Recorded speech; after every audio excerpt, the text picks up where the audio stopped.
Well, let me just. All right, I'm going to do the title card now. Go.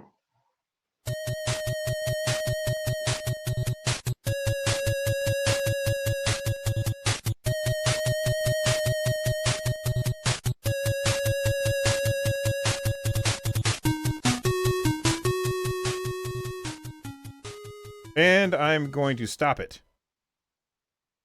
Let's open up Audible. Or Audacity. Audacity. Yeah. Mine's ready. Mine's not. I forgot. I forgot to remind you. Yeah, you're the worst. I'll never forgive you. Run jump. Audacity. We need to use it. Oh, that's a good That was my idea. reminder. Here, let me start that. And let's go ahead and do the 3, 2, 1 thing. Are you ready? Hang on. No, let me do a new file. Okay. Oh my god. All right. It's now recording. All right. You ready?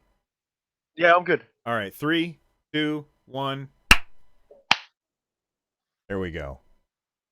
There we go. All right. Now I'm going to start the title card.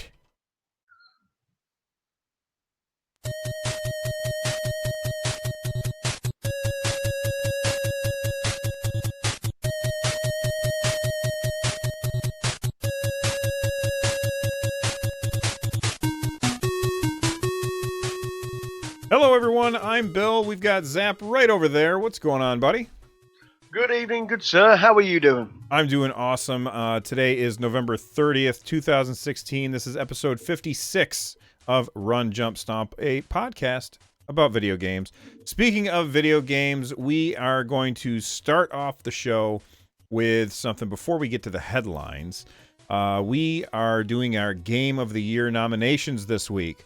So I've got the link. I'm dropping it into chat right now. It will definitely be in the show notes. And you guys can go ahead and submit as many times as you want. Games that you want to submit to the Game of the Year nominations. So all you got to do, I can actually bring it up on screen if I could just click. There we go. You just go there. You got a big purple thing on the top. And if you can't think of something for a category, just leave it blank. I don't have any of them required questions. And you could submit as many games as you want. Next week, we will have the results, and we will then have you guys vote on which games win in each of the categories. So that being said, let's talk about what we're actually going to be talking about today. And that is that No Man's Sky is back for more. Farms and no life on consoles. Gaming in instant messaging. No man's dodges a bullet. Marvel versus Capcom. A Final Fantasy 15 spoiler-free discussion. Those stories and more on this episode of Run, Jump, Stomp. Stick around.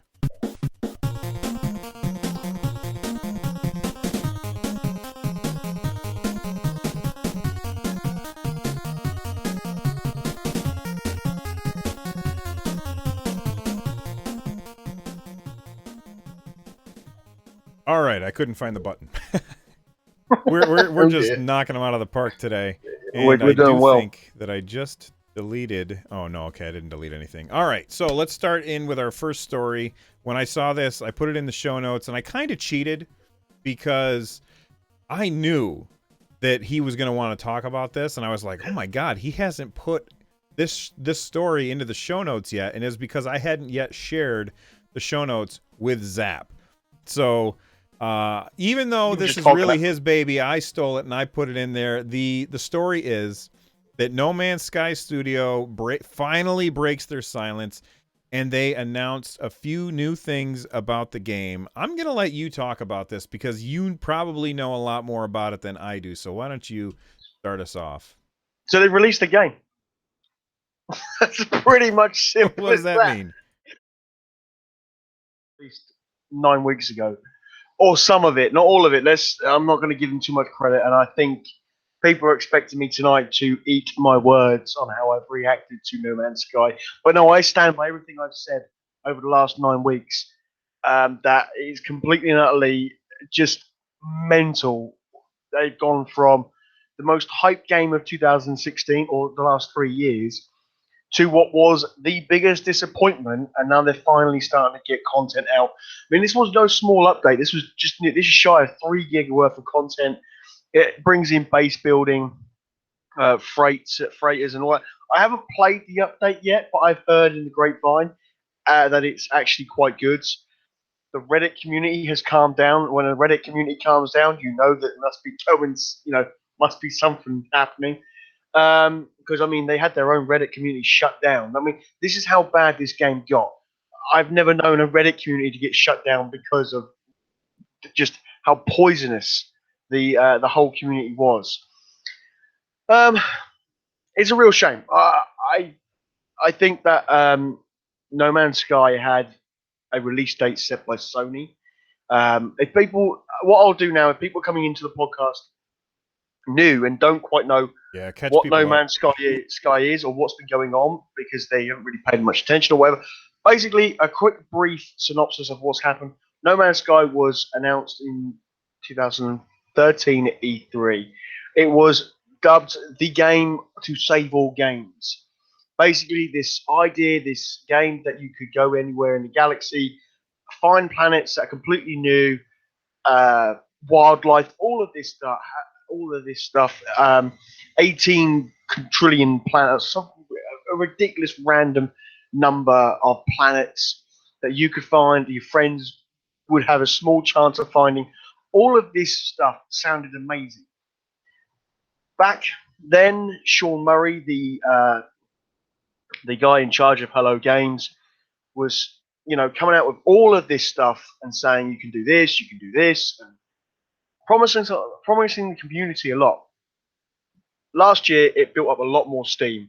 Sony got behind it and made it a AAA title.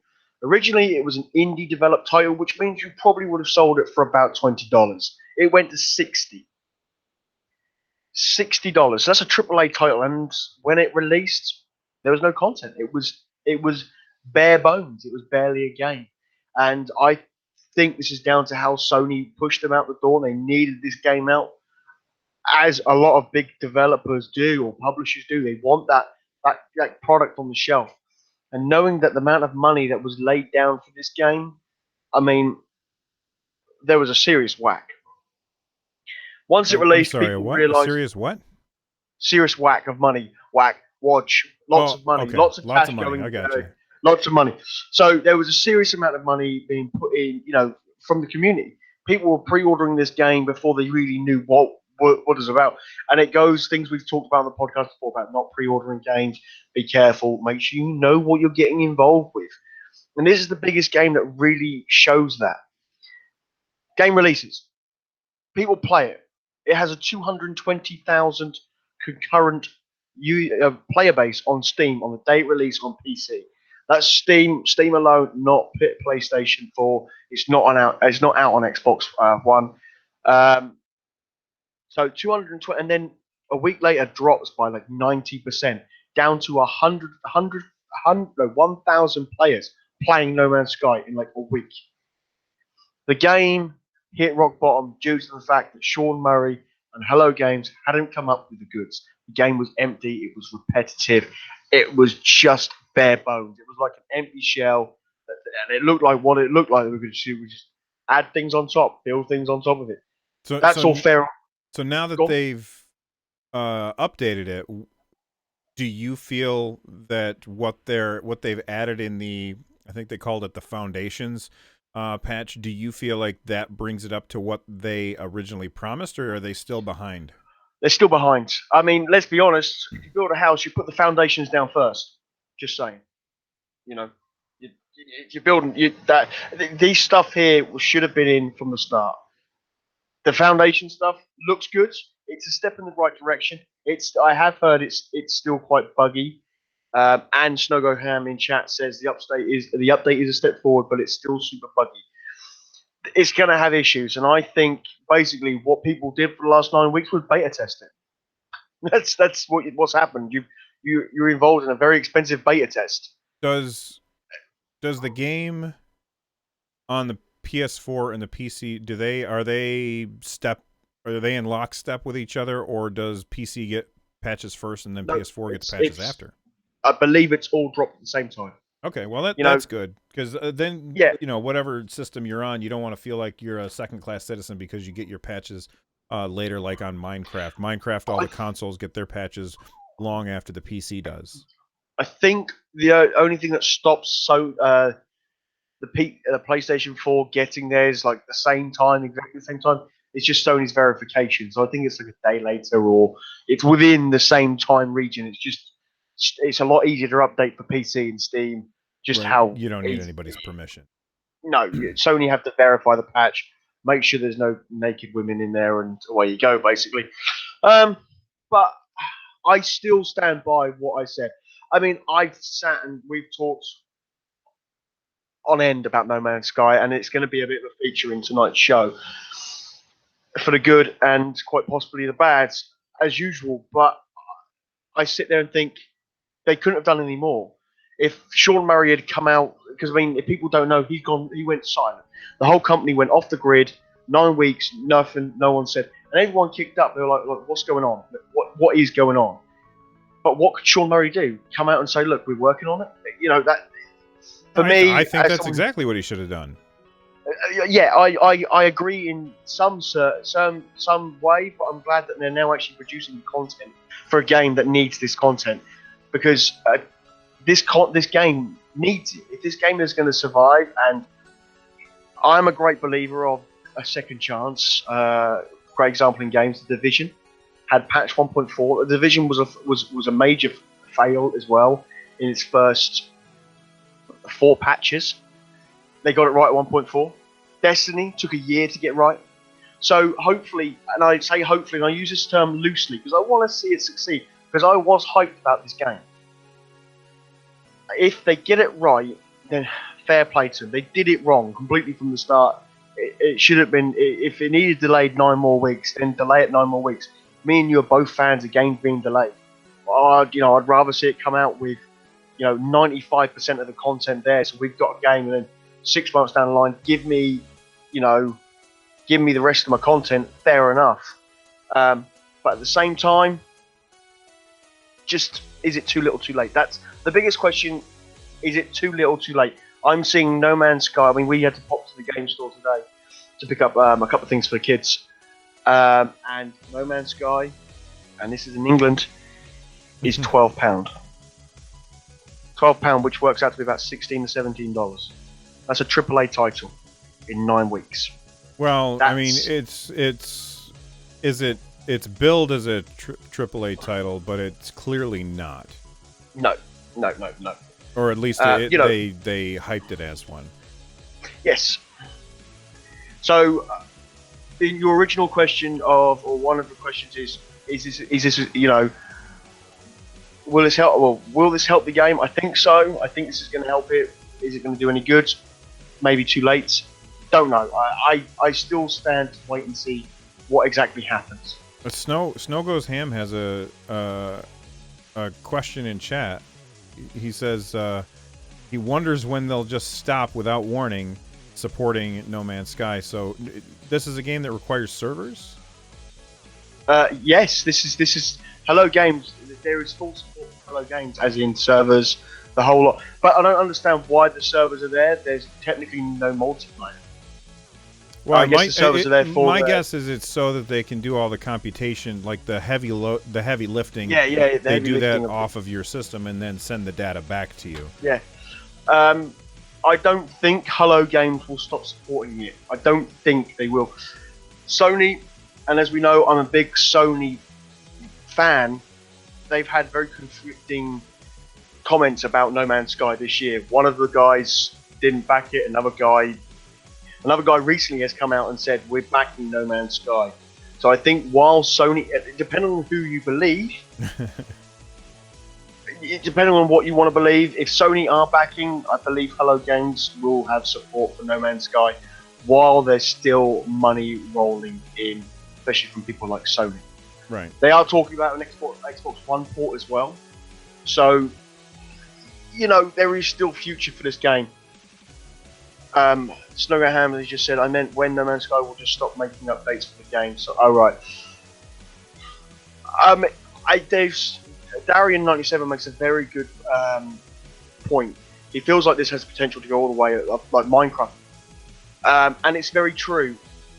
Minecraft is still being developed for as we speak.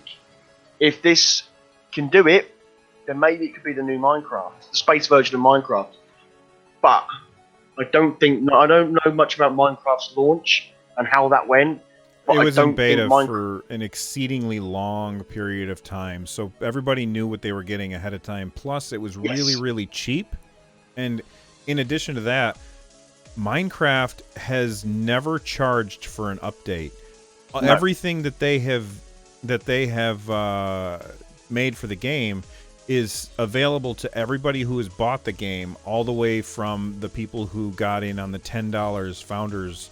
Wow, I won't say founders packs, but the $10 early access stuff. early access, but it's before founders packs and early access really was a thing. It was just you paid $10 to get in early, and you get everything for free with Minecraft, and they just keep selling more.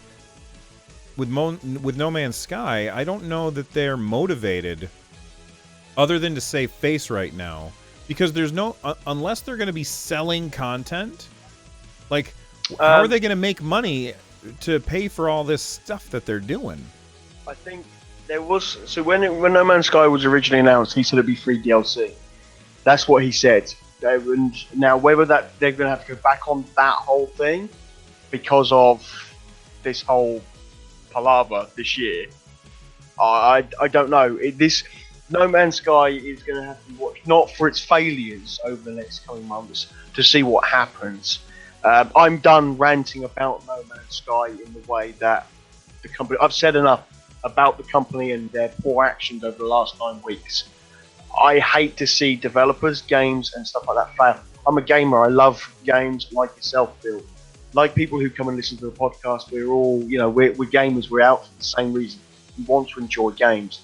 No Man's Sky is no different. I want to see the game succeed. I personally think it's too little, too late to be as successful as something like Minecraft. This is going to be one of those kind of cult games that just, I think it's going to be something you hear people play, but it'll never be a Minecraft. It just won't take that kind of mantelpiece area, if it makes sense. Yeah, and I think one of the things that it has going against it is that $60 price tag, when people bought it, and it wasn't what they expected, a lot of people returned No Man's Sky because the returns were allowed all over the place. And so those people who returned it, there's no way that those people are going to turn around, go back to the store, or go back into the digital store and re-buy a game that they thought was garbage the first time, that they thought was garbage enough to return.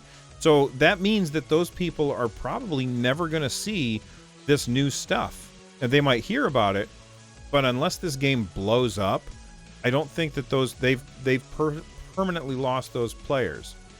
Now, having said that, I am completely being hypocritical here because I bought the Elder Scrolls Online when it first came out. I thought it was garbage. I returned it to Steam, and then later I bought it again when it was on sale and somebody had said that they had fixed all the problems, and I agree that they had.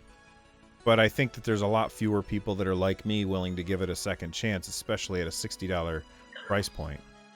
I was the same. I bought Elder Scrolls Online. I bought it when it released, and paid a subscription, and was like, "What the hell am I paying for this for? I've got Guild Wars, and I'm only paying for the fact that it's an Elder Scrolls franchise kind of thing." And again, we did some on stream, Bill, and it was good fun. They really improved the game, and they really did. And that's what I mean by Destiny, the Division. They're all MMOs of some description, and they've all fixed their issues. But the difference being is those ones have a source of, like you say, a source of income. Destiny still was going, and people were still putting money into Destiny. The Division with cosmetics and stuff like that. There was still kind of a source of income, so developers could still keep churning out the content. You're right. I don't understand where No Man's Sky will ever get, unless they're going to do paid DLC. But when can you start charging for something for a game that had so much promise for it. That's something that's really going to struggle with, because there is so much that this game promised. I mean, the space battles.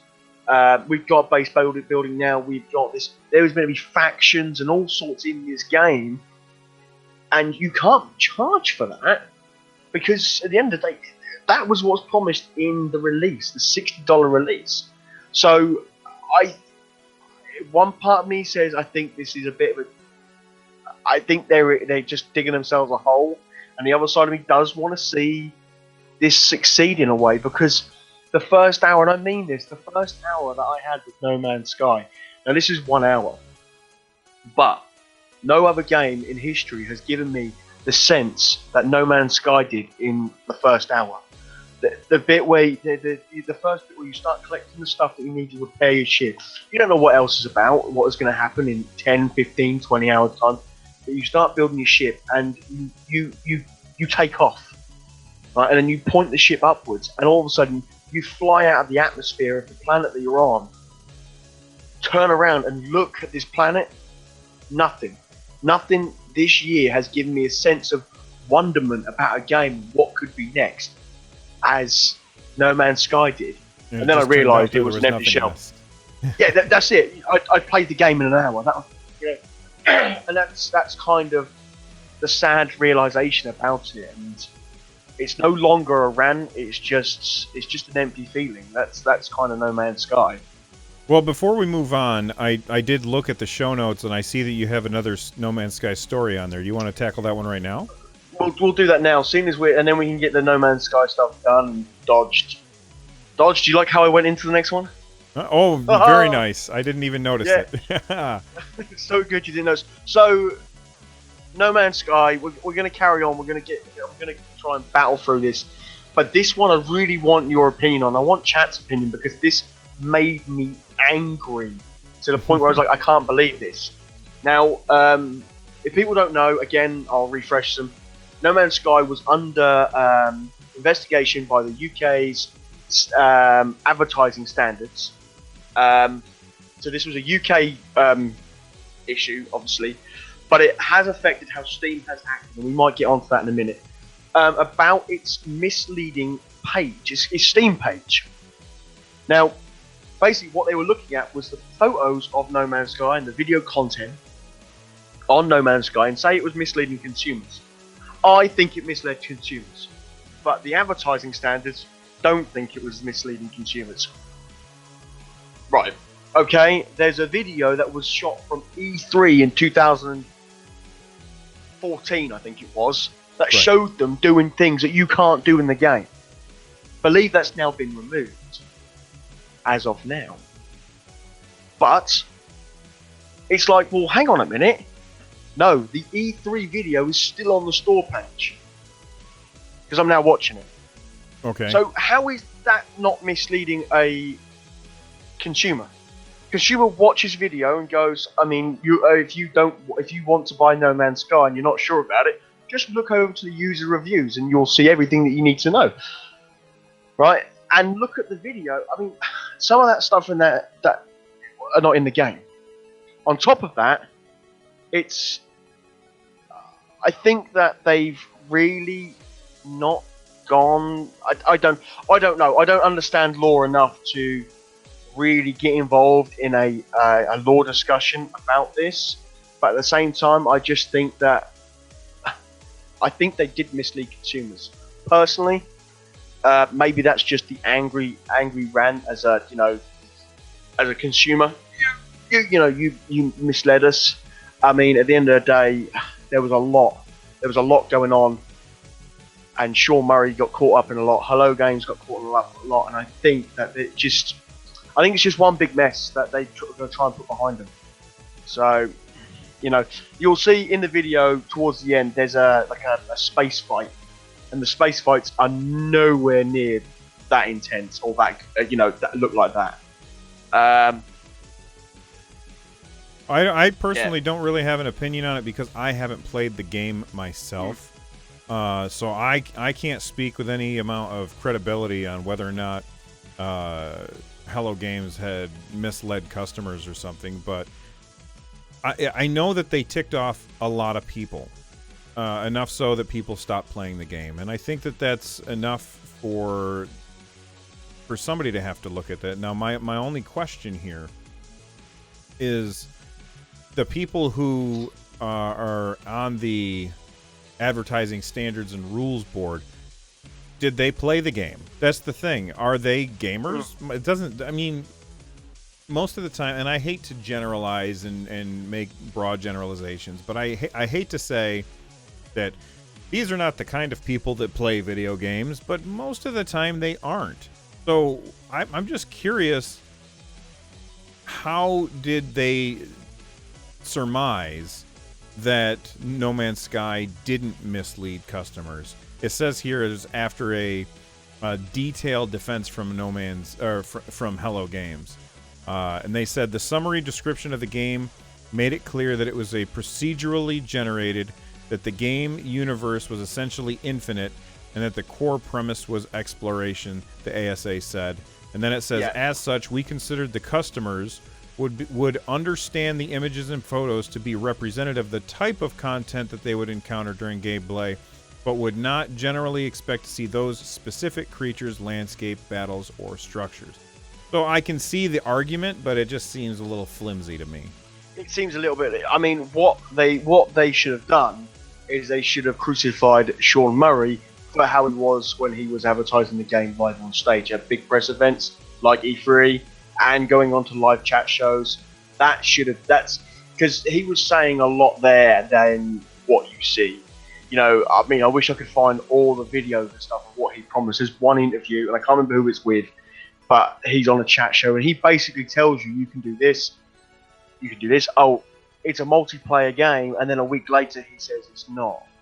You know, and it's things like that he's saying live on TV, and then in one of these interviews, someone from Sony actually comes on stage to tell him to stop talking about the subject that he's talking about.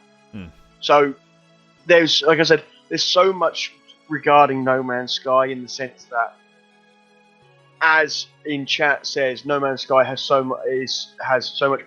much lost potential. I think he's true. I think he's saying the right way. You know, it's kind of a lost cause in the sense that it had so much potential, it had so much going for it, and it just didn't live up to that hype. That the hype train was huge. 3 years worth of hype train, and I mean, it crashed and burned quicker than we all saw it crash and burn, which is really sad. Well, let's move on from a story where it did not live up to potential onto a story where it definitely did live up to potential, and that is Stardew Valley. So yes, Stardew Valley is a game for Steam currently, and basically it is Harvest Moon. It's an homage to Harvest Moon. It's really awesome pixel art, 16-bit era looking stuff. It really looks awesome, and we've got these really great looking sprites. It's a very fun game, very relaxing, and why are we talking about it today, Zap? We are talking about it because it's coming on the console, and there's something else. Whether it says in here, yes, Stardew Valley will no longer be coming to the Wii U. That's kind of a good thing. Yeah. There's only 10 million Wii U's out there, and you don't want to try and sell it to that small of a player base. No, it's going to be developed for the Switch. Yes. Yeah. Yes. Stardew Valley on the move. That's Man, right. I played bits of this game. I haven't sat down with too much, but it really does float my boat. People think I'll get stressed at it. I don't know why people think I get stressed at games. You get stressed a lot. Yeah. It's a British thing. But it's coming from PS4, which is going to be really cool, and it comes from Xbox One. This game is developed by one man. One man. I think one man made the PC version, but I think that he's hired people to help him with the others. He's hired one extra. Okay, so it's still just two people. Okay. Oh no, I don't think it's many people. I think his studio is still quite small. I'd love to find out how many people he's got in his studio. But it's released earlier this year, February 2000. February was it? I think. Really, it dropped in February, and it was overwhelmingly positive. And I think this guy who made it, and I tip my hat if I was wearing a hat to him. For the simple fact is, he said that he would not release this game into early access, into a beta, anything. You get this game when it's ready, when it was finished. Well done, sir. You are, if there is a beacon of light in the gaming industry, you are it. That's exactly what I think. It took him like 7 years to make the PC version. Well done to you. Excellent.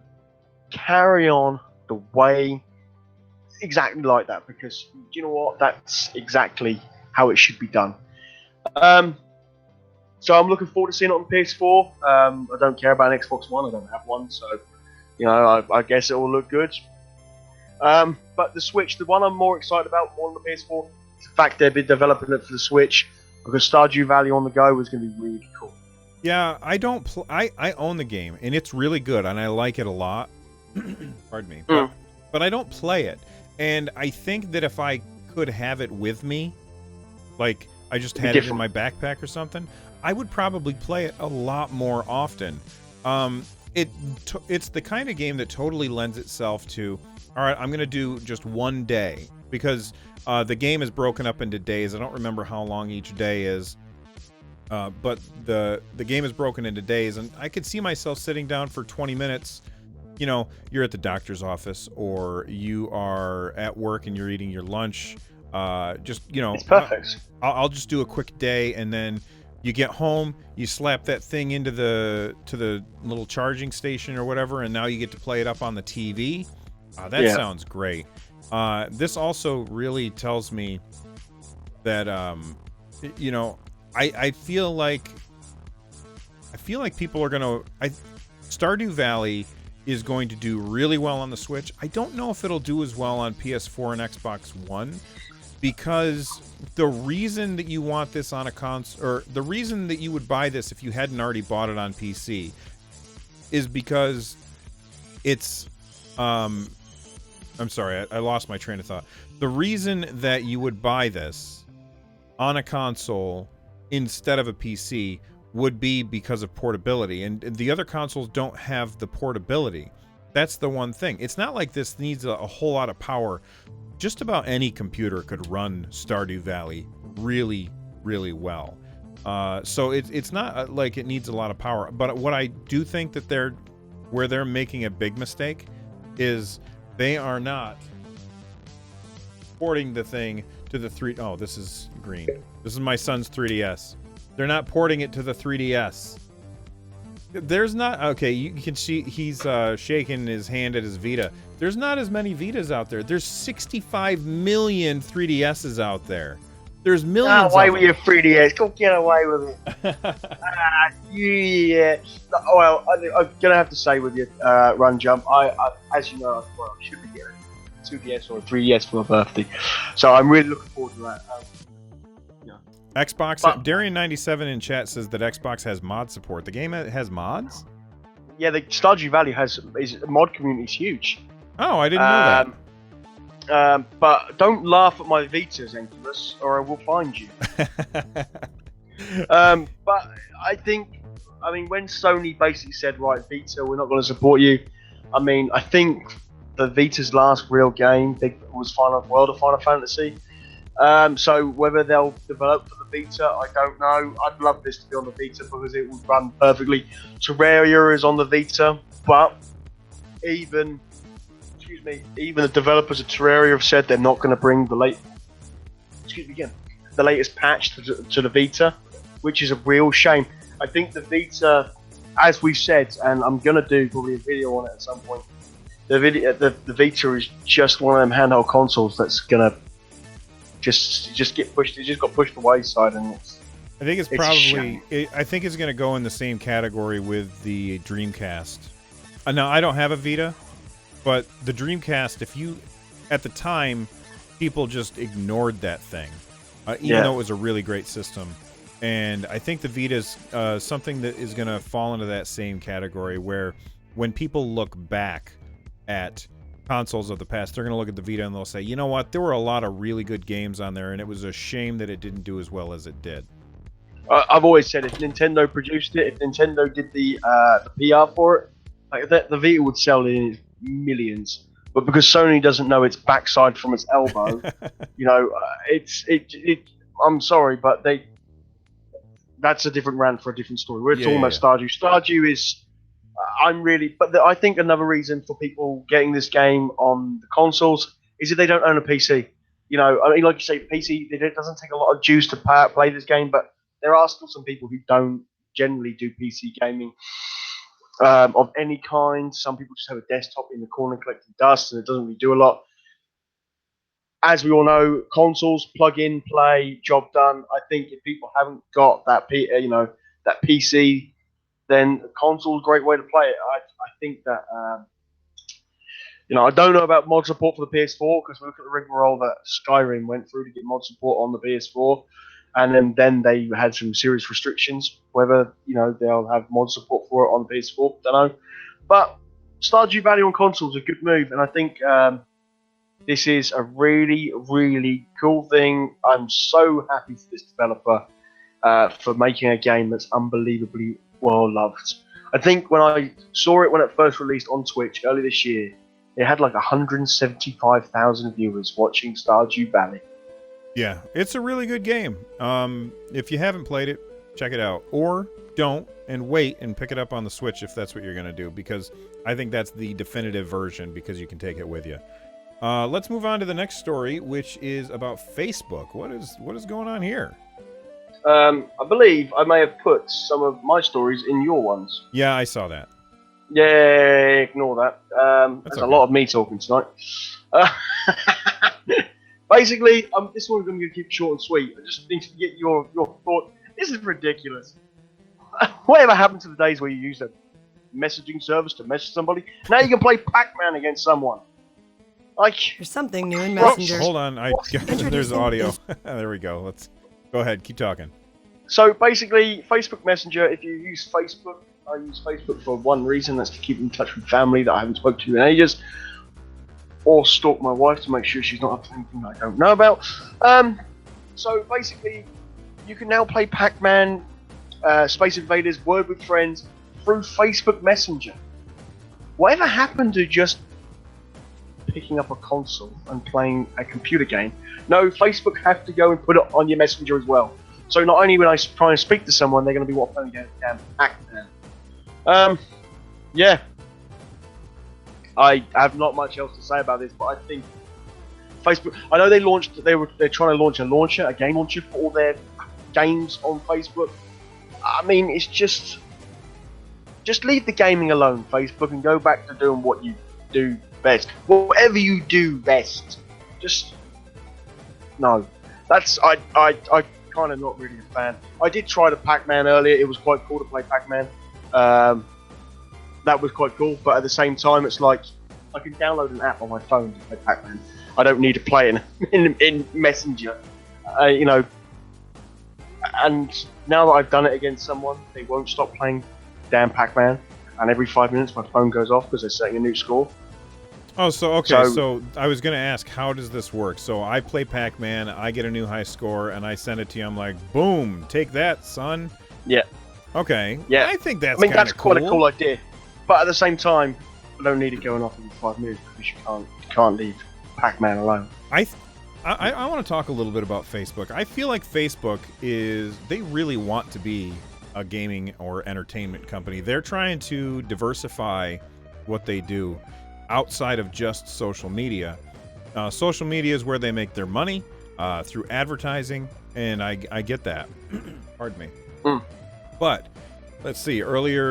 Last year, Facebook bought Oculus. So Oculus Rift, that's a Facebook property. All right. Facebook has been about games for a really long time. Look back to Farmville. Hey, sending a message. Will you water my carrots? That's not a euphemism. All right. So, Facebook has been doing this for a while. And now they're partnered with Blizzard. Blizzard games have built-in streaming straight to Facebook now. So I think that Facebook really wants to get into the gaming community. And I can see why they would do this in the most popular part of their ecosystem, which is chat. A lot of people don't post on Facebook like their walls anymore. It's just a bunch of old people. But a lot of people do use Facebook Messenger in order to communicate with people, because they are, like, back in the day, they matched up with all of their people. And even though they don't post on somebody's wall anymore, they still have that Messenger app, which a few years ago, which was really smart of Facebook, they took that Messenger app and they detached it from the actual Facebook app. And so now you don't even have to have a Facebook account in order to use the Messenger app. And that's where they're getting lots and lots of traffic through there. And if they can somehow monetize that traffic, because a lot of people are using, there you go, you're holding up the Pac-Man game. A lot of people are using Facebook just to communicate with each other. But if Facebook can find a way to sell you a 99-cent thing through their chat app, maybe none of it's monetized yet, I don't know. But if they can find a way to make money off that, then it's on them to do that. As I'm not a shareholder, but they're a publicly traded company, and if they do not do everything that they can to monetize and make money for their shareholders, that's against the law. So I can see why somebody sits down and says, maybe we should do this. Everybody in the room says, no, let's just leave the games on the table, and we'll just stick with what we do. If a shareholder gets wind of that, they would have a right to sue the company. Whether or not they would win, I don't know. But they really want to get into the gaming space because they know that there's money to be made there. I don't blame them.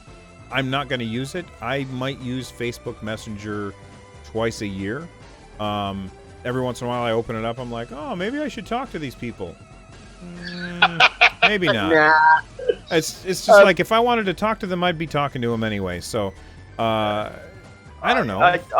I have Facebook for, there's family that it's not easy for me to keep in touch with, so it's quite easy just to, my personal Facebook account is very much hidden. I don't have too much access to my personal account, and I vet everyone that I add to it. But I don't know. I won't be using it. I use the Messenger to keep in contact. There's a few Guild Wars 2 buddies who are on there, and we talk on there.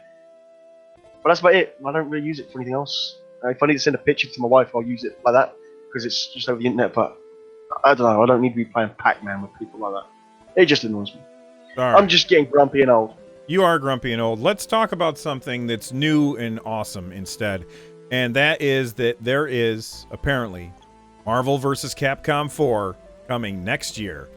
Pardon me. Oh, baby. I'm excited about this, and here's why. When I was in the Army, I was stationed at Fort Benning, Georgia, for airborne school.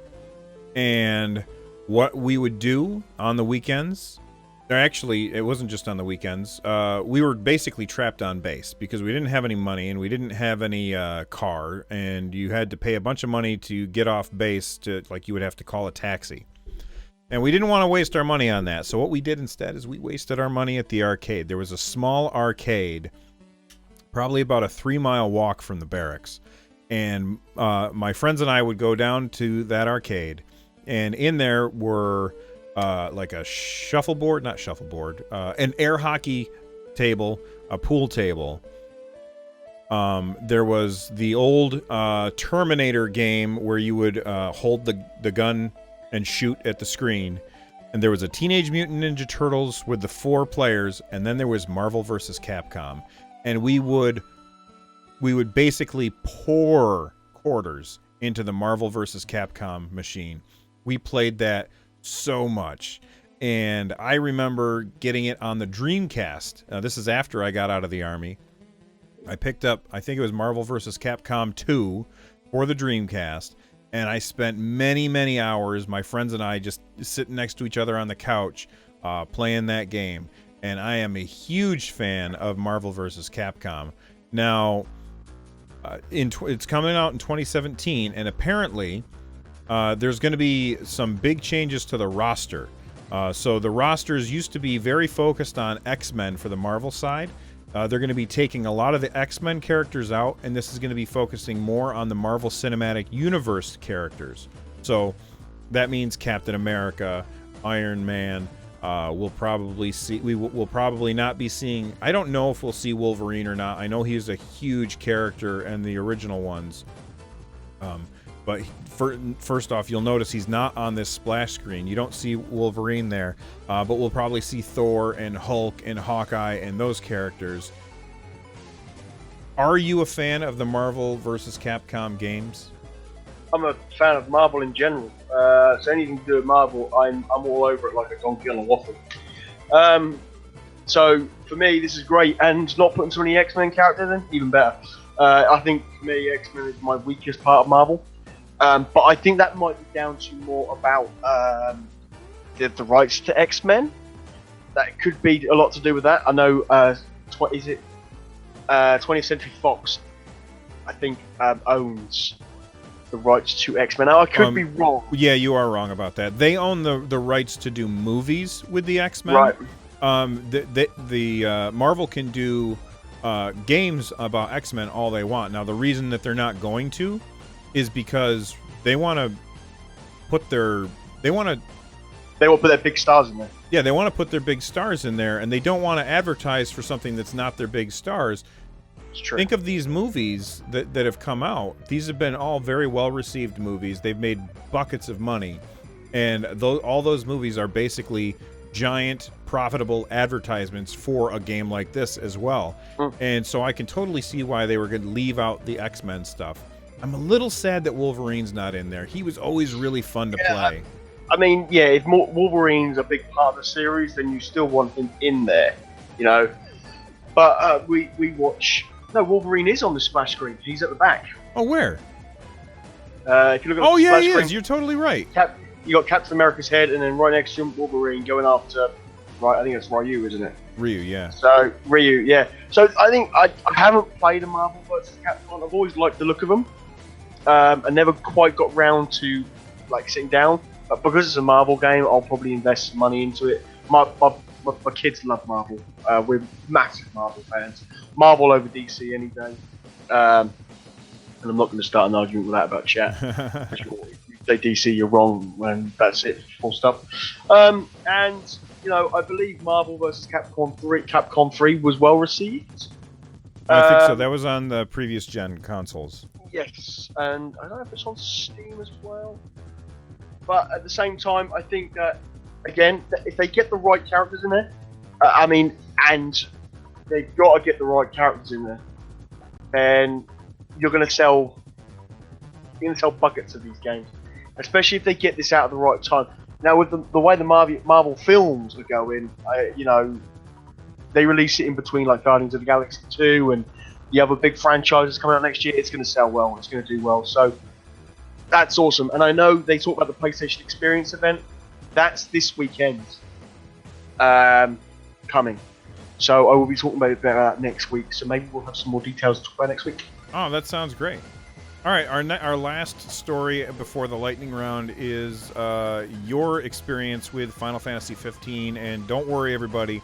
This is 100% spoiler-free because Zap knows that if he spoiled Final Fantasy 15 for me, I would find him. So, why don't you tell us all about it, man? Well, it ends like this. No. So, firstly, I want to say a massive congratulations to Square Enix. Not only have you gave me one amazing Final Fantasy game last month, you've given me two. Idea of where this is kind of going.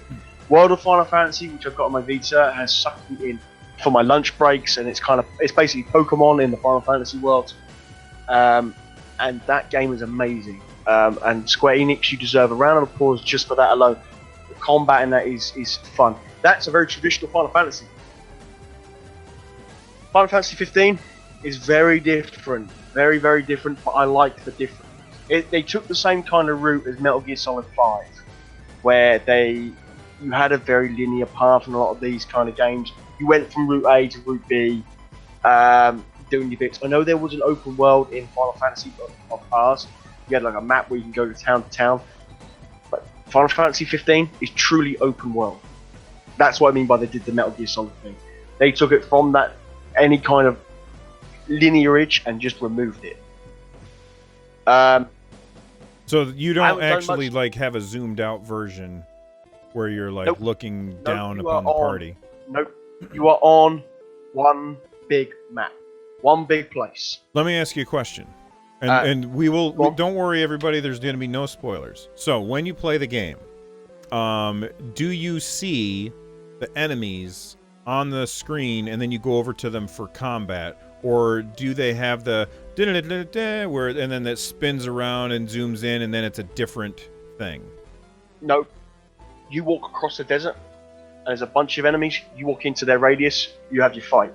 Though the music is quite funny because it's kind of quiet music as you're walking around or whatever, and all of a sudden it's like an orchestra just pops out of nowhere.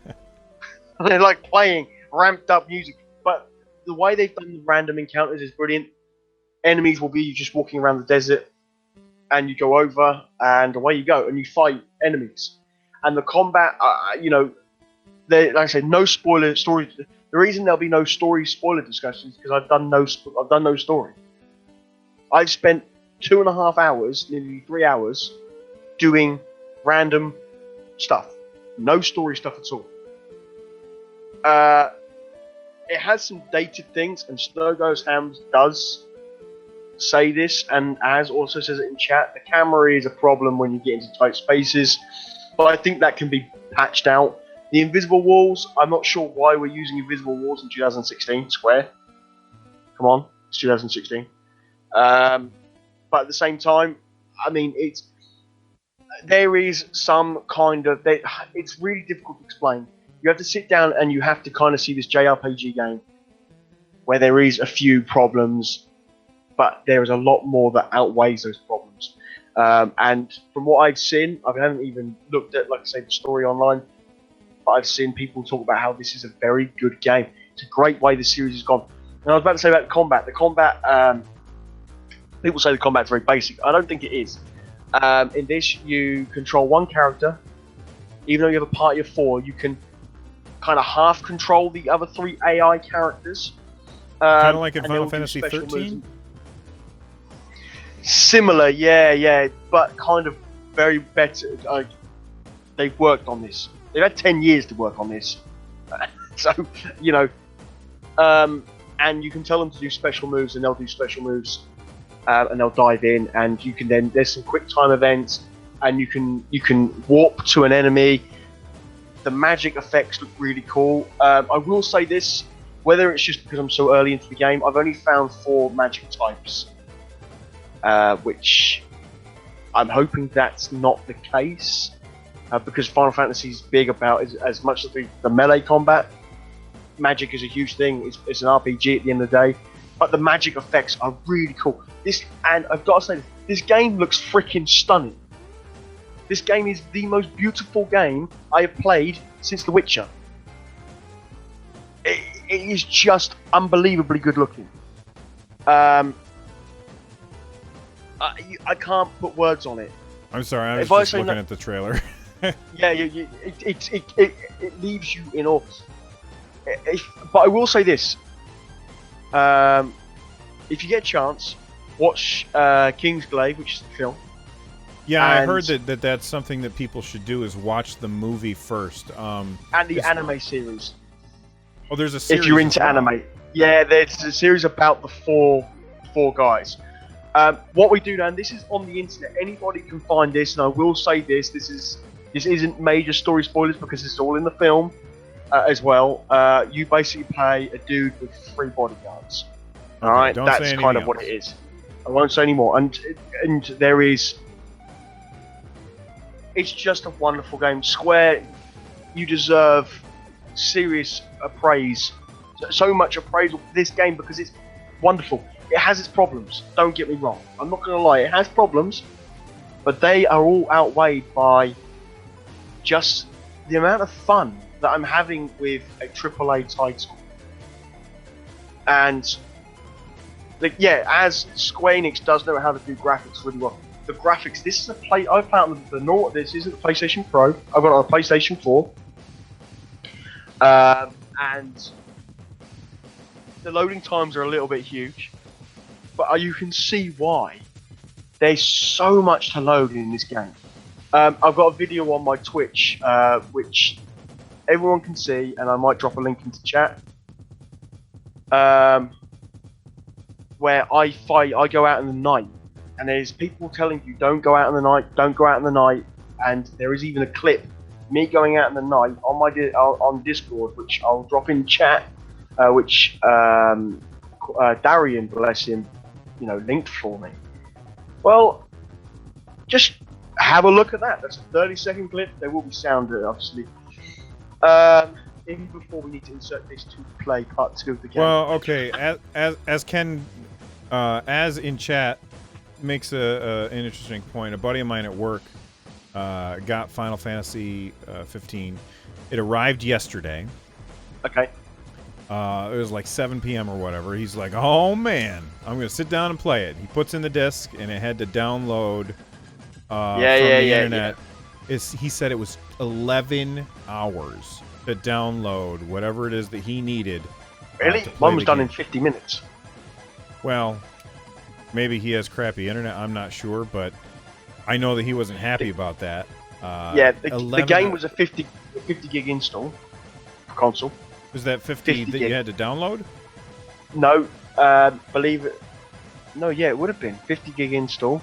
50 gig is a lot to have to download. I mean, we have these Blu-ray discs for a reason. They have very large storage capacity. If it's just going to be a key that unlocks the game, then it's just ridiculous that you have to. You shouldn't have. You should be able to put the disc in and play the game on a console.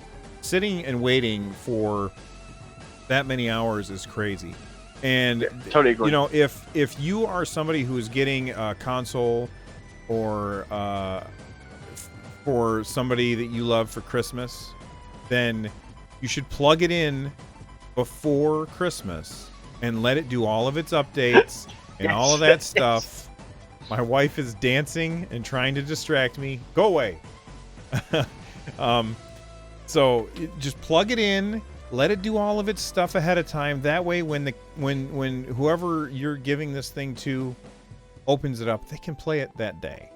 That is, of course, unless you have things that you have to do that day, in which case, do not do that, so that they will not. Then you don't have to have that argument with, well, it's time to go. I'm sorry, there's a fly in here. It's time to go. No, but I'm gonna play that. I've got to go No Man's Ski or whatever. No, we gotta go. If you want to avoid the arguments, don't do what I said, and you'll say, well, you can't play anyway. You got to download all the patches, and then you'll be able to get out of town. I will say this: as a PS4 owner, and you are thinking about getting a PS4 for Christmas, turn it on beforehand and download them damn patches. Them patches are evil. Yeah. But I will finish up with saying that ignore the fact that it takes a year and a half to play. And they've done something really wonderful. And now I'm happy for the remake of Final Fantasy VII. Because if this is what they're doing with the franchise going forward, it's completely a modern take on what they've got to do. The way the Final Fantasy was, I came into the series at 8. My first was 8, then I played 7. I skipped 9, 10, played 13 for my sins. Oh, God.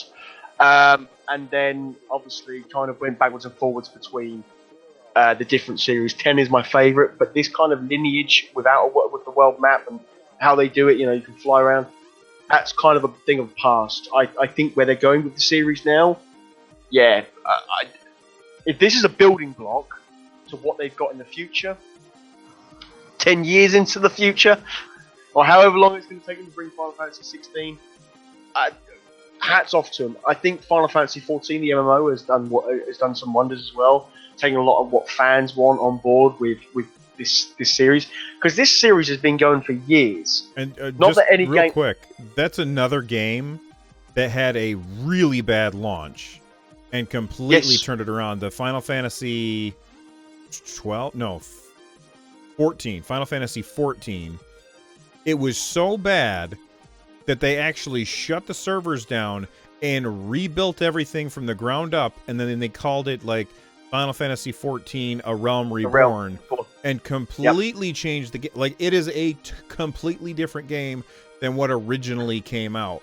Not like little things, like huge things. They completely remade the game because the fans were unhappy with it. So I give Square a lot of crap a lot of time, but it seems like they're doing a good job listening to their fans. Sometimes you want to ignore your fans. Sometimes you know better what you should do. All right, but sometimes you got to listen, and I think that Square is doing a good job with that. Yeah, I honestly do, and it's even made me rethink about subscribing to Final Fantasy 14 so I can play some of it. I'd buy it in a heartbeat if there was no subscription. Yeah, I completely agree. But it's one of those games out there, and I also tip my hat to Square because they've done it right the second time rounds.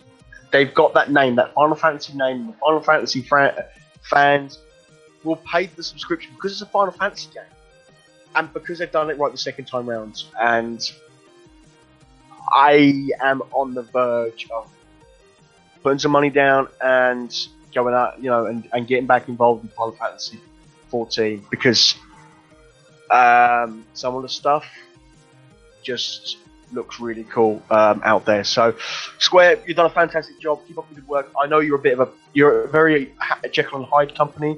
You have your problems, but at the same time, you've produced some really good content this year. And my two favorite games from you are World of Final Fantasy and Final Fantasy 15. So, thank you, Square, for bringing me some of the best. I've spent 50 Final Fantasy on this. This thing's called a Vita Run Jump. It has World of Final Fantasy. I don't see it anywhere near your 3DS. Is that, by the way, just real quick, is that also available on PS4? The World of Final Fantasy? Yes, it is. Okay, good. It's available on PS4, so that is there. And also, guys, if you want a review, I will be doing a review of World of Final Fantasy for the podcast. So that is to come probably in the new year once I've completed it. But it's coming. That sounds cool. All right, let's move on to the lightning round. We're going to move a little bit faster to talk about these next few stories. That's right, very quick. The next story is Pokemon Go has added in Ditto. Now, for those of you that play Pokemon, Ditto is basically like a Pokemon that will allow you to match with, to breed another Pokemon as many as you want. So let's say that you've got a Pikachu or whatever. The Ditto is basically one that you can match with anything. Am I understanding that right? Yeah, it basically you can transform to anything you like. Okay. So that's I think that's how it is. Eskimo Princess says, I got one. Right. Eskimo Princess, we need to have words.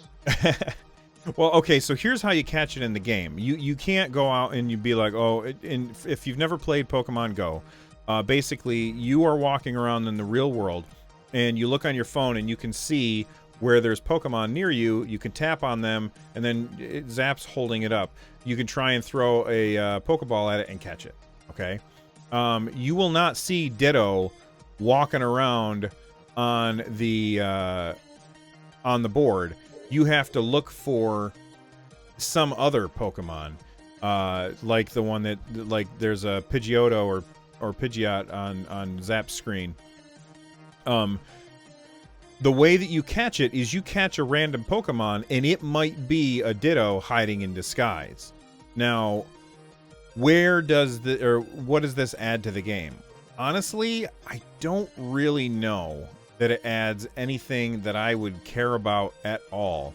The reason I don't really care about it is because there's no breeding in the game, really.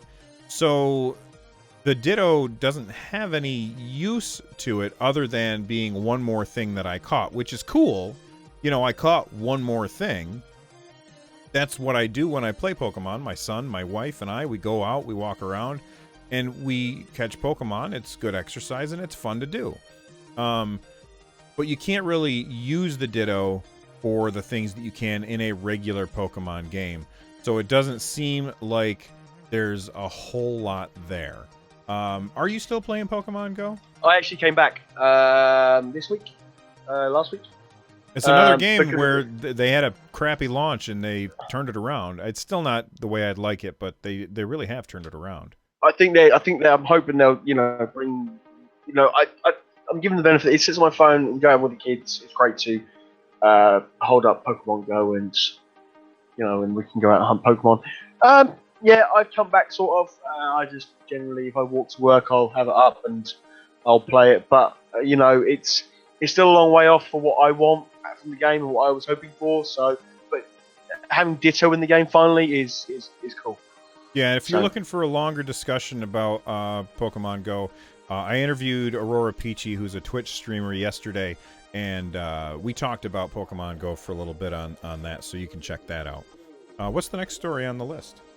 Pokemon Sun and Moon sales. More Pokemon stuff. All right, yeah, more Pokemon, but this is UK based. Sorry, America. It's just how we are. We're a bit selfish over here, over the water, but it beats Nintendo UK records. Wow. Basically, yeah, it's smashed records for Nintendo over here. Let's put it like this. I went into game store last week. I don't know what I went in there for. I went in there for something. But I walked in there on launch day of Pokemon Sun and Moon, didn't I?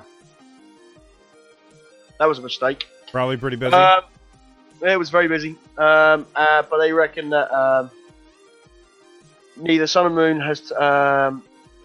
So basically combined, they have double the sales of Omega Ruby and Alpha Sapphire back combined. So Sun and Moon combined have doubled the sales compared to Omega Ruby and Alpha Sapphire back in 2014. So basically, this game has been a huge hit. You're playing it, I believe, Run Jump, are you? A little bit. Yes, no? I haven't had as much time to really put into it as I want. My son got Moon and I got Sun, and we've been going through. I think I just got to the first island challenge. It's very enjoyable. I like the changes that they've made so far from Omega Ruby, Alpha Sapphire, and XY. Everybody that I've talked to has said this is the best Pokemon game that has come out so far. And there's been a lot of them. And for those of you that don't know, you don't need to buy both games. You can buy one, and they're virtually identical, except some of the Pokemon are exclusive to Sun, while other Pokemon are exclusive to Moon. The gameplay is identical. The islands are pretty much identical. So there's really not a whole lot of difference there. There's no reason to buy two, especially because you can trade with people, and you can trade with people online. So don't buy both of them. You can get all of the Pokemon, whether or not you have both of them. But if you're interested in playing or in any Pokemon game, which I've said before on the podcast, I always kind of ignored Pokemon because I thought it was just some kids game. But it's actually really fun. It's a fun JRPG, and that's what it is. It's a JRPG where you go around and you collect your team. Just like you do in any JRPG, you go out and you collect a team of characters.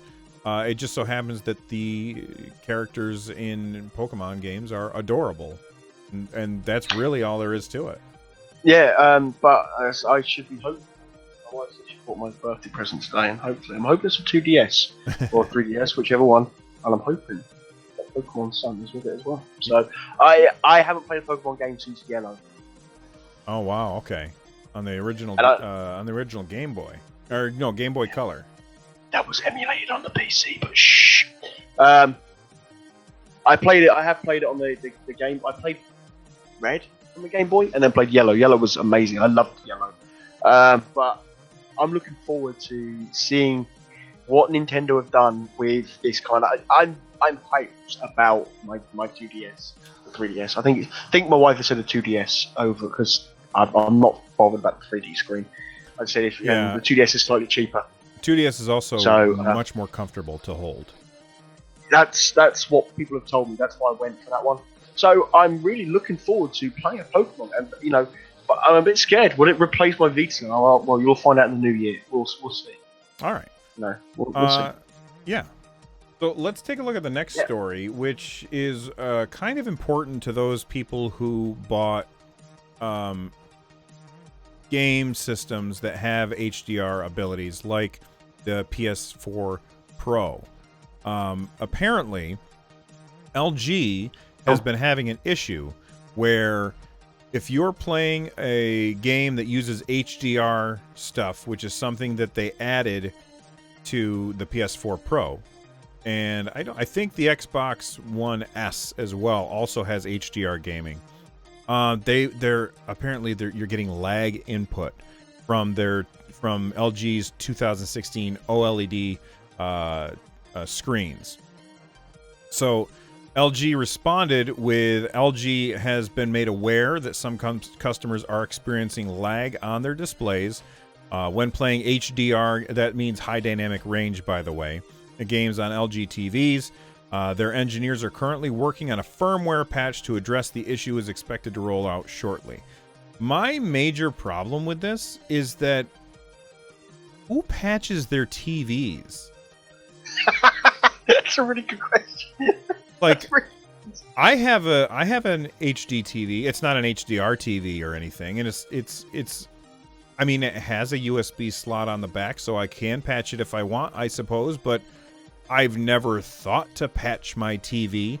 And if you bought a gaming console and didn't happen to go to NeoGAF to find the thread that tells you about this, or Forbes, I suppose, because this is actually also on Forbes. Oh, I shouldn't have clicked Forbes. Forbes is... Oh, okay. No, it worked.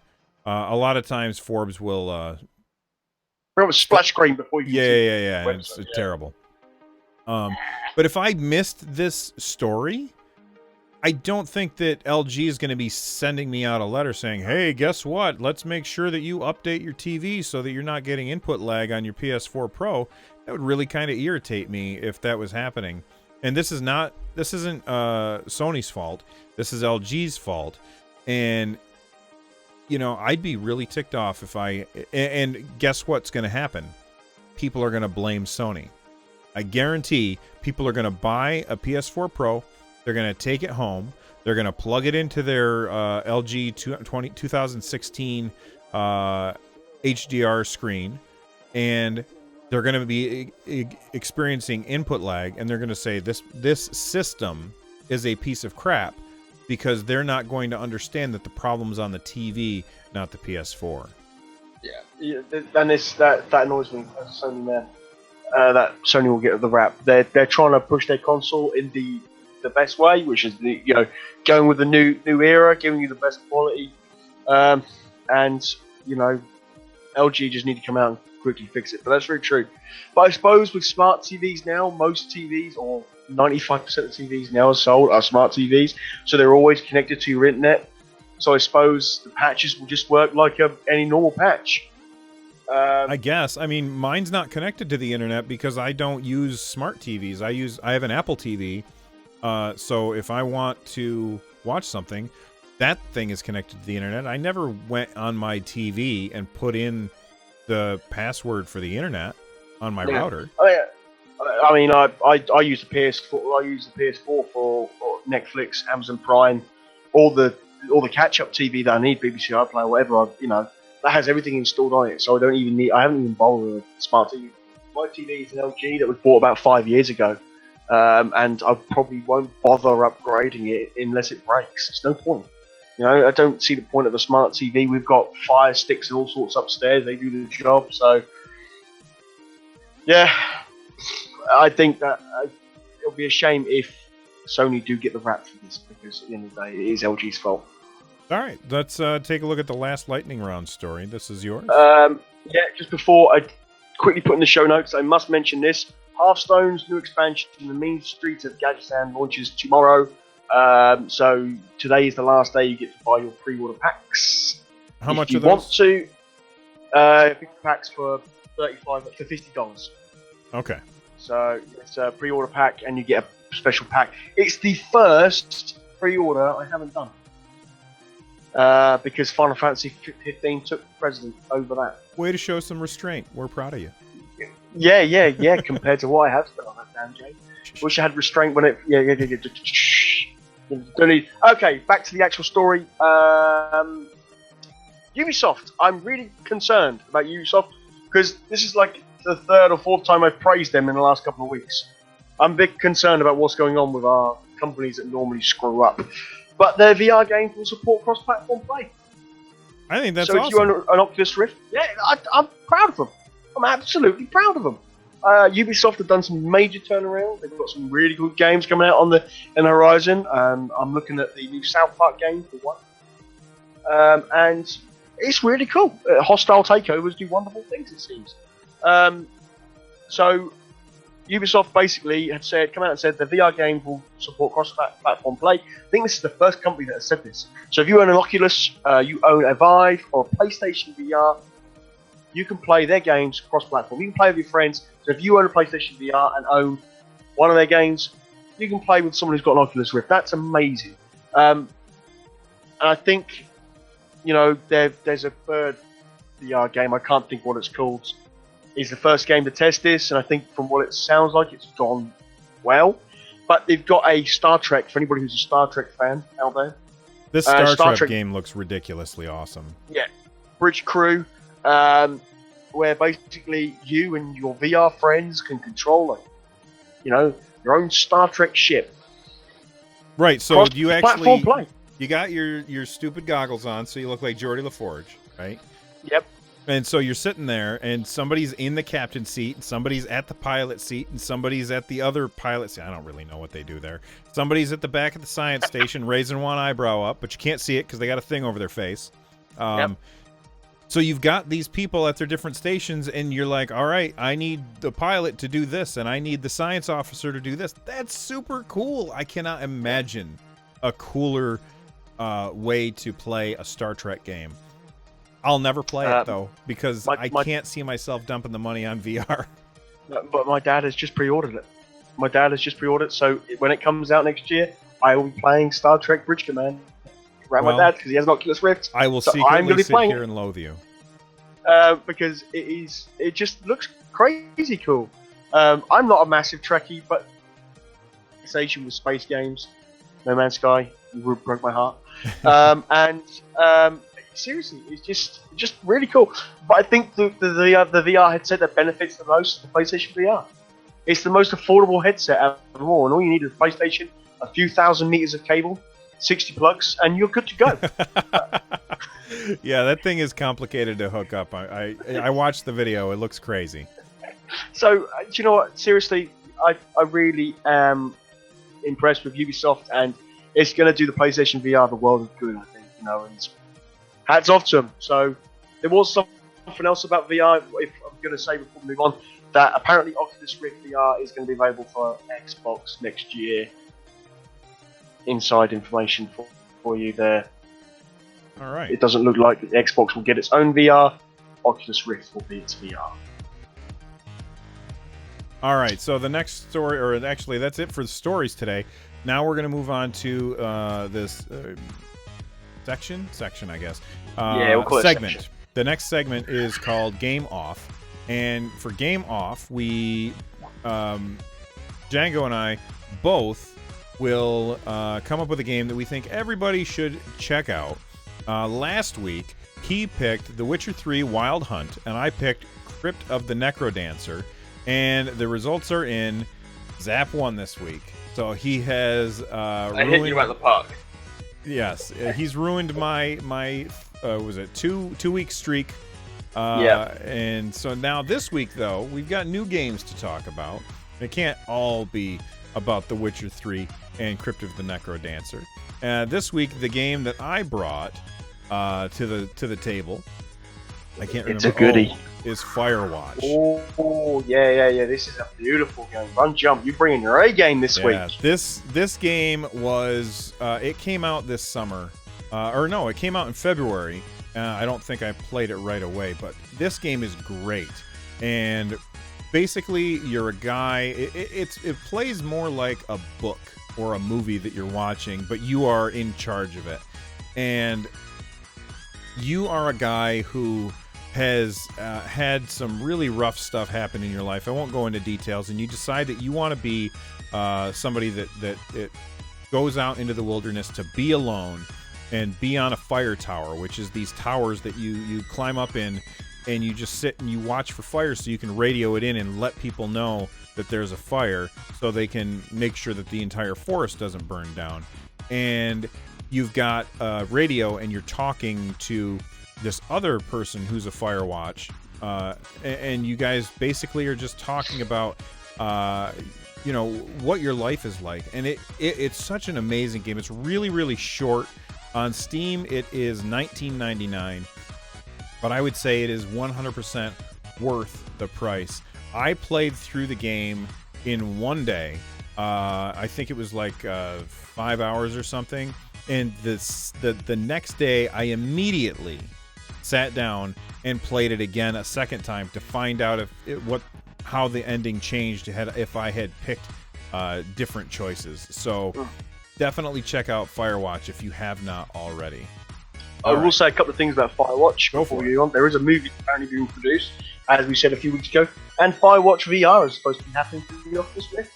Oh, that's a great game for VR. And one more thing about Firewatch, the graphics or the art style is really amazing. It feels, I can't even really describe it. You have to if you're just listening, just go to the YouTube channel and check out the video real quick, or just look it up online. It's a really beautiful game. What did you bring to the table today? Well, you brought your A game, I bring my A game. Run Jump, let me ask you a couple of questions before we move on. All right. Do you like cars? I'm not really a car guy. I don't care about cars. Do you like soccer? I don't care about sports at all. So what happens if I said there's a game out there that was developed by an I indie know where you're developer going with this. in 2015, where you can have your cars and hit balls around a pitch? What would you say? I would say that sounds like the biggest waste of money ever, and I would be wrong. Rocket League is the game Yeah, I've chosen I this knew week. you were talking about Rocket League. I absolutely knew it. This Let game me bring it up. Go ahead. This Keep game talking. is so Rocket League. I'm going to tell you a little bit of history, but my history with Rocket League, I got it free on the PlayStation, right? I got it free as And well. But Rocket League is a funny game because it was developed by an indie studio and they had no money to publish it. So they went to Sony and said, "Look, will you have our game?"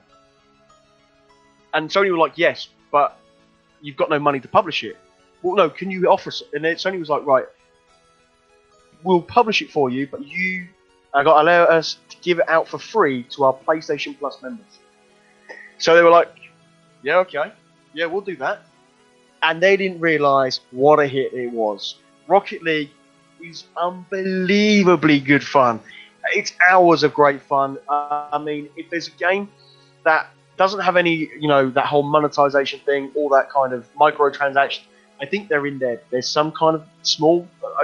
You can buy the played it recently. Batmobile or the DeLorean from Yeah. Back to the Future, but it's just a skin on your car. It doesn't do anything. They've added and the coolest car is the DeLorean from Back to the Future. If you can't vote because it's got a DeLorean in it, there's something wrong with you. Come on, this game is just so cool. It looks cool. It's fun to play. We've played alongside each other in it, and I can't say any more about Rocket League. It's even an esport. Come on, it's got everything going for it. Yeah, and so it is. This week, you Go ahead. go on. I was just about going to to say that this is it's actually the sequel to Supersonic Acrobatic Rocket Power Battle Cars, which That's is the fun one. to say. Yeah, that's a mouthful and a half. Say that when you're drunk. All I'm going to say is this week, guys, listen to this bit very carefully. You can have a walking simulator, or you can have a game, football and scoring goals and lots of fun. Your choice. But anyway, I'm not biased at all. He is very biased. I am not biased. They are both amazing games. They are. And They you are should serious should vote for the one that appeals to you. Now, when I looked at Rocket League, I got it for free because it came with my Steam controller.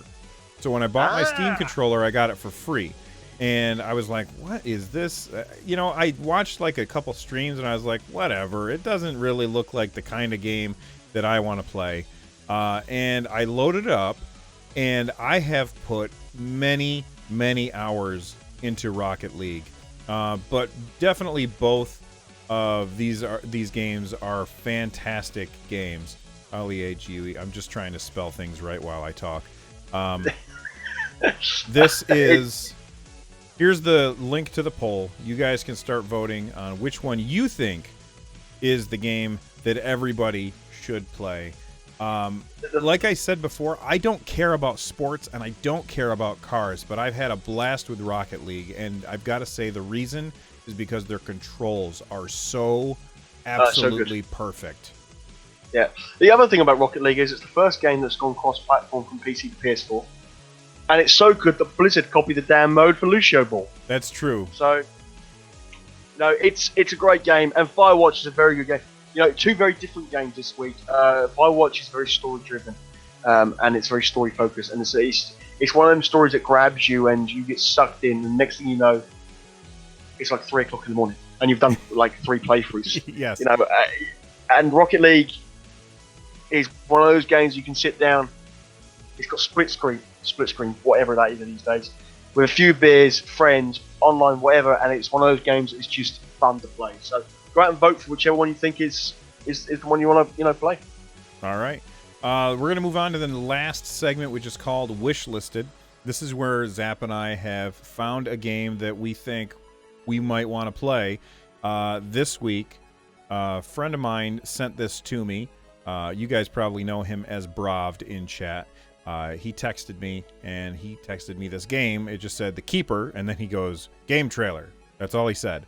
And I looked at it, and I was like, this looks really cool. So I actually had trouble finding. I had to take the text, copy it, paste it into the show notes so that I could find it on the computer, because I could not find it by searching for The Keeper in Steam.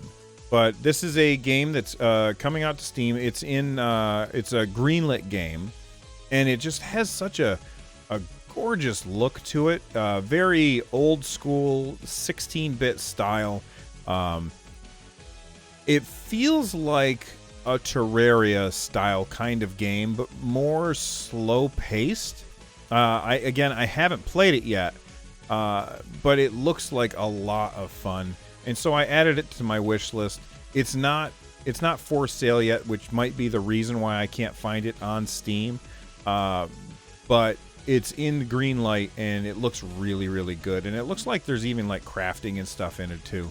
So The Keeper is what I decided to add to the wish list this week. What did you bring to the table? Darksiders War Master Edition. Darksiders. That's a Zelda clone, isn't it? Let me look. I think it is. Yes, it is. These are really good. I've never played a Darksiders in my life.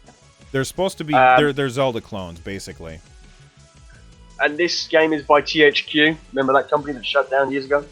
But it's THQ Nordic, which is the respawn of THQ. And this is on sale, 80% off right now. So it's £3.99, probably about $5.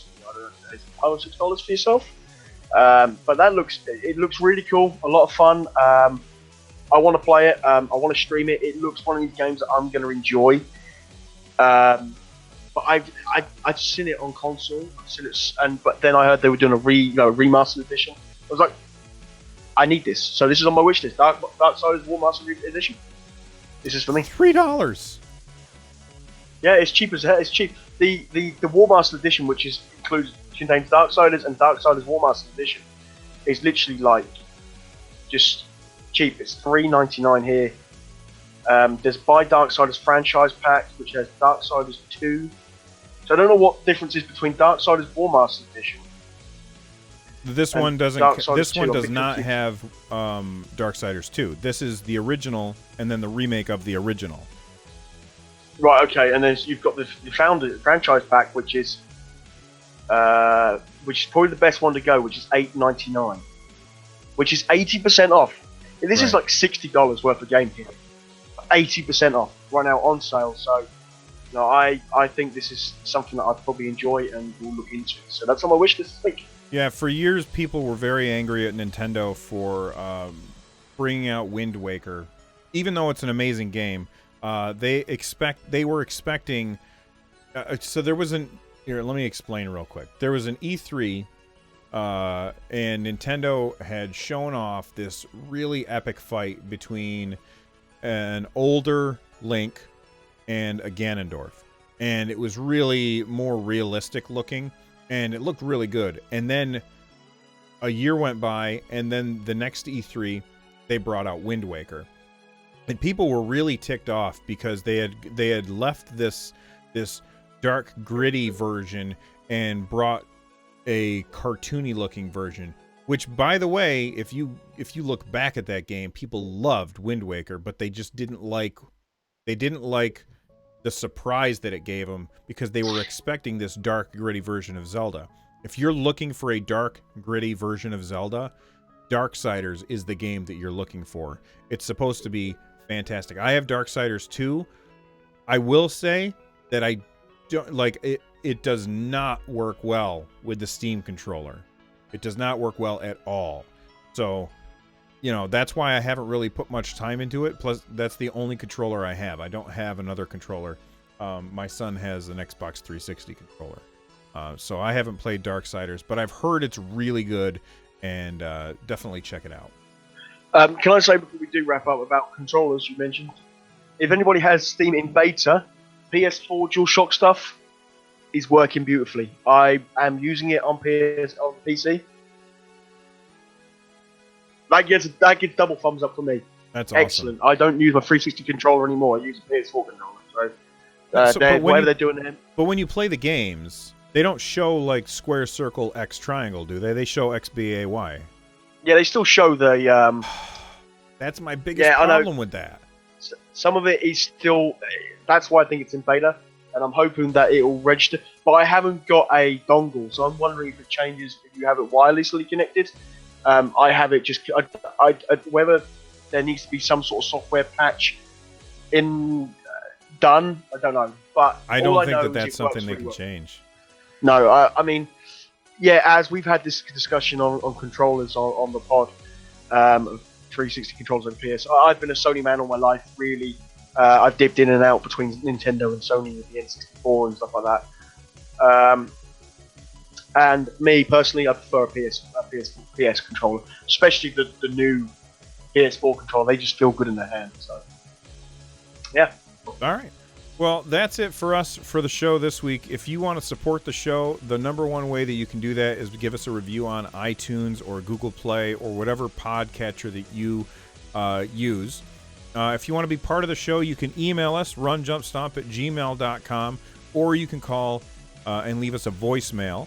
The phone number for that is 260-RUN-JUMP. That's 260-786-5867.